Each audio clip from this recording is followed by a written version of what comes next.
I never intended to question the foundation of European royal genealogy. My research began innocently, tracing marriages, mapping alliances, following the familiar names that dominate centuries of power: the Habsburgs, the Romanovs, the Tudors, the Hanoverians.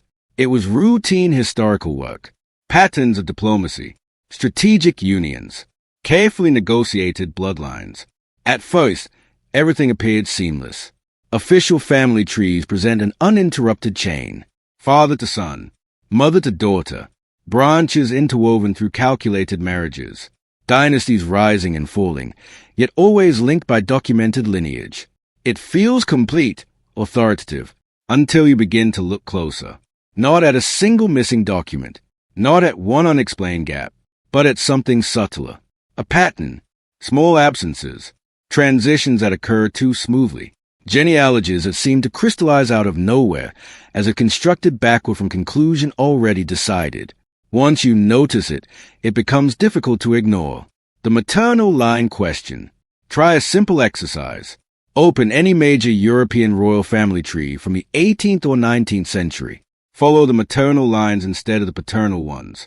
Ask yourself, where did these women come from before they married into power? The official explanation offers minor nobility, distant cousins, princesses from obscure German principalities, territories so small they barely appear on contemporary maps. But when you attempt to trace these women back just 2 or 3 generations, something curious happens. The records do not vanish completely. They thin. Documentation becomes sparse. Names appear without depth. Parents listed without ancestry. Entire branches that begin precisely at the moment the woman becomes politically useful. It is not the absence that raises suspicion. It is the timing. European royal houses were famously obsessed with bloodline purity. Legitimacy was everything. Dynastic survival depended on carefully verified ancestry.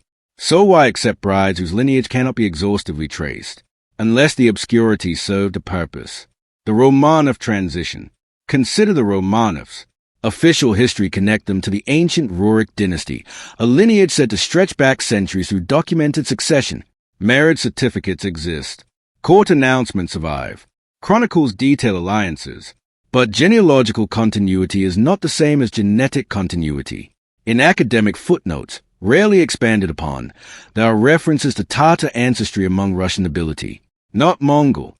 Tartar, a word with linguistic proximity to something else. Tartary, the resemblance may be coincidence, but the frequency of those whispers, scattered yet consistent, invite scrutiny. The Hanoverian importation. Shift westward. In 1714, the British throne passed to the House of Hanover, imported from German territories under the Act of Settlement. The explanation appears straightforward. Protestant succession, parliamentary approval, distant Stuart connection. Documented, legal, orderly. Yet examine the German principalities from which these monarchs emerged. Several had undergone recent dynastic reconfigurations. New crests, new names, new ruling families appearing within a generation of being elevated to the British throne. Again, perhaps coincidence, or perhaps evidence of a larger reorganization occurring across Europe. Architecture as testimony. At this point, I consider the possibility that genealogical gaps were simply erosion of time. Archives burn. Records decay. History is imperfect. Then I began examining architecture. Not inherited castles, but the grand constructions commissioned during consolidation of power in the 18th century. In Winter Palace. In Buckingham Palace. In Schönbrunn Palace. In Royal Palace of Madrid. They are officially categorized as Baroque or Neoclassical. That classification is not wrong. But classification is not explanation. Across thousands of miles, across rival empires, these structures share more than stylistic similarities. They share identical proportional systems, matching window-to-wall ratios, comparable load distribution strategies, monumental symmetry designed to project centralized authority. The mathematics of power appears standardized. Who trained the architects? Different names are recorded in each country.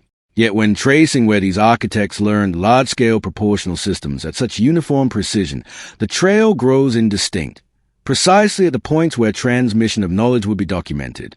The early to mid-1700s, the same period when Tartary begins disappearing from maps, is when these palaces emerge or undergo massive reconstruction.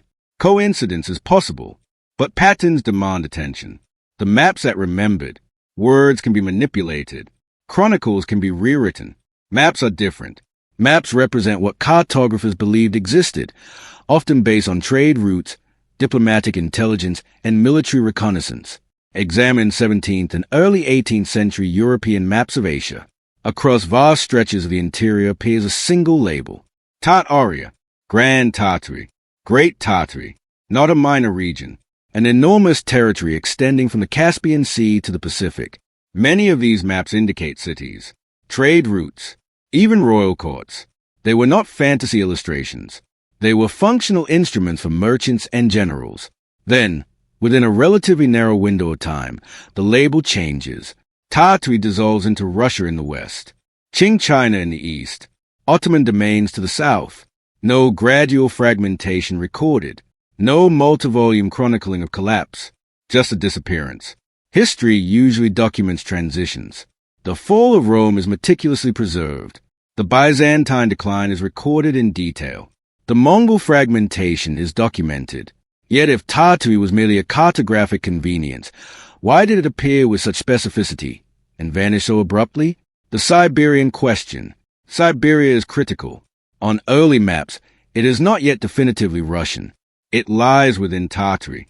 Then, over a remarkably compressed period in the 1700s, it becomes Russian territory. The official narrative describes gradual eastward expansion by Cossacks.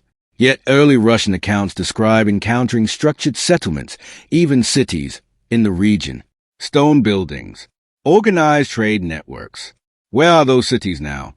If they existed at scale sufficient to be recorded, why is archaeological evidence minimal? Were they abandoned, destroyed, absorbed, or renamed? Heraldry and shared symbols. Consider heraldry. The double-headed eagle appears in the emblems of the Byzantine Empire, the Holy Roman Empire, and later the Russian Empire. We are told it was adopted independently across cultures. Yet symbolism this specific rarely emerges without transmission. Crown shapes repeat. Line arrangements recur. Certain color combinations persist with mathematical regularity. It resembles not imitation, but shared vocabulary. Fire and convenient erasure. Between 1650 and 1850, an unusual number of fires destroyed royal archives, residences, and genealogical records. The royal palace in Madrid burned in 1734.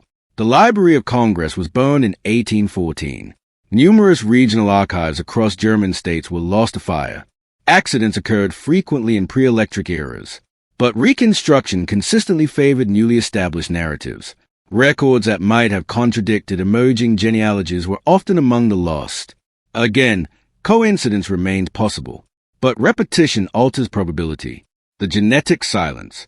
In the modern era, we possess tools previous centuries lacked: DNA analysis. Comprehensive genetic mapping of European royal families could clarify ancestry beyond documented claims. Yet no complete, transparent genetic mapping has been publicly conducted across multiple dynasties. Some targeted studies exist, but not a unified examination. Why? Perhaps privacy, perhaps irrelevance, perhaps tradition, or perhaps the answers are already known. Architecture across continents. Stand before the Winter Palace. Then imagine the proportional precision of Beijing's Forbidden City outer structures. Then compare the axial planning of Vienna and Madrid. The ratios feel familiar. Were these empires truly isolated competitors, or branches of a larger administrative tradition expressing itself through shared architectural grammar? The early to mid-1700s again form the convergence point. The same era when Tartary vanishes. Language and private correspondence. Royal marriages often involved language barriers. Yet private negotiations occurred seamlessly. Officially, French or Latin served diplomatic purposes. But scattered references in correspondence mention ancient tongues used in certain contexts. Unspecified, undefined. Why the vagueness? The central question. Perhaps there was no global Tartarian civilization.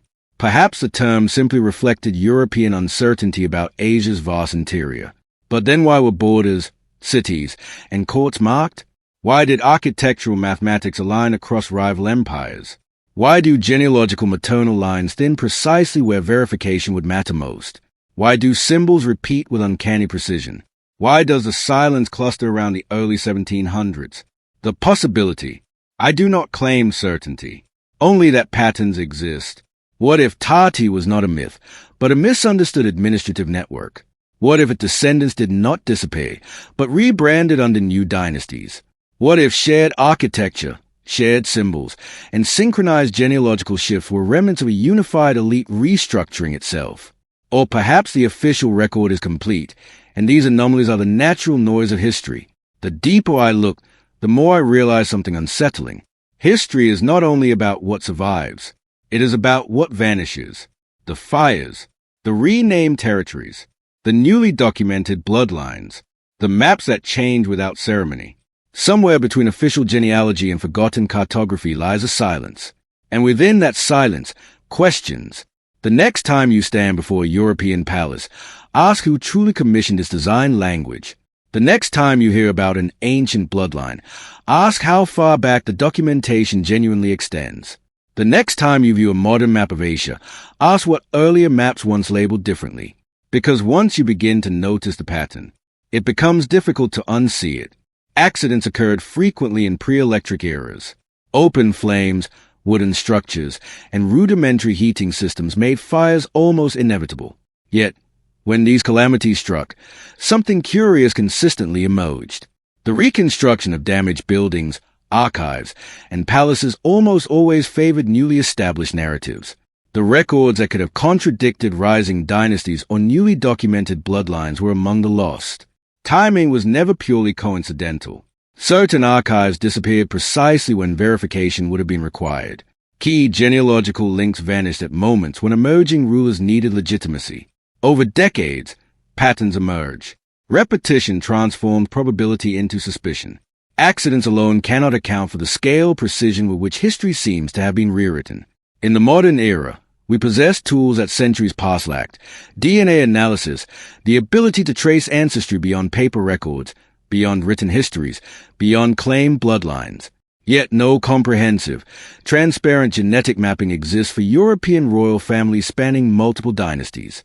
Some targeted studies are being conducted, small-scale examinations of specific houses, isolated verifications, but never a unified, continent-spanning investigation. Why? Privacy, tradition, or disinterest may explain part of it, but there's a possibility far more unsettling.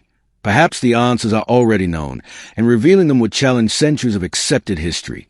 What would a full genetic study reveal? Central Asian or Siberian markers embedded in families claiming pure European descent. Lineages that diverge from the documented genealogical narrative at precisely the points where gaps exist. The silence in this field is deafening. Architecture across continents reveals another thread of continuity that defies coincidence. Stand before St. Petersburg's Winter Palace, its symmetry, its proportions, its monumental scale. Imagine the axial planning and precise proportional systems of Beijing's Forbidden City outer structures. Turn westward and compare the carefully calculated floor plans, window placements, and proportional ratios in Vienna's Schönbrunn Palace or Madrid's Royal Palace. The ratios feel familiar. The load distribution, the visual emphasis on central halls, the rhythm of windows and colonnades, all mirror one another across empires supposedly isolated and in competition. Were these dynasties truly independent rivals? Or were they branches of a larger administrative tradition expressing itself through a shared architectural grammar? In the early to mid-1700s, again, the convergence point aligns with the disappearance of Tartary from European maps. Could this period reflect coordinated restructuring, political consolidation, or the assimilation of knowledge once centralized in a civilization now erased from history? Royal marriages, the lifeblood of European dynasties, add another layer of intrigue. Language barriers existed. Princesses often arrived in new kingdoms unable to speak the local tongue. Yet private correspondence and negotiations occurred with remarkable fluency. Officially, Latin or French served as a diplomatic languages of choice. But scattered historical references hint at the use of ancient tongues in certain contexts, deliberately unspecified and undefined. A shared, possibly ancestral, language may have persisted, one that communicated authority, strategy, and kinship in ways that official records never allowed. Why maintain such secrecy? Why allow official correspondence to appear ordinary while masking deeper linguistic continuity? What was it these families did not want the public to understand? Maps, unlike texts, are harder to manipulate. They reflect both knowledge and belief. Examine European maps of Asia from the 1600s and 1700s, French, Dutch, British. Across vast regions, labels appear: Tartary, Grand Tartary, Great Tartary. These were enormous territories, stretching from the Caspian Sea to the Pacific, encompassing Siberia and reaching toward the fringes of China. They were not speculative doodles. These maps served commerce, military planning, diplomacy. Yet in these depictions, cities, roads, and even royal courts are clearly marked. Tartary were presented as an organized civilization, not a region of wandering tribes. And then, over decades, the name disappears. Borders are redrawn, cities vanish from records, and new rulers emerge. Territories that had once hosted structured governance now bear the claims of newly minted dynasties. Who controlled these lands? What happened to their administrators and courts? Maps provide evidence that contradicts traditional narratives, yet official histories offer no explanation. Symbols and heraldry reinforce the story of hidden continuity. The double-headed eagle appears not only in Russia and Byzantium, but across the Holy Roman Empire and various German principalities. Crown designs, lions, bays, and recurring color schemes manifest across multiple dynasties with uncanny precision. Historians claim independent adoption, yet symbols as complex rarely emerge spontaneously across isolated cultures. They require training, knowledge, and shared understanding. Could these recurring motifs indicate a common heritage, a network of influence that predates documented history? Could they be the visual signature of a civilization whose descendants resurfaced under new names, new dynasties, and altered genealogies?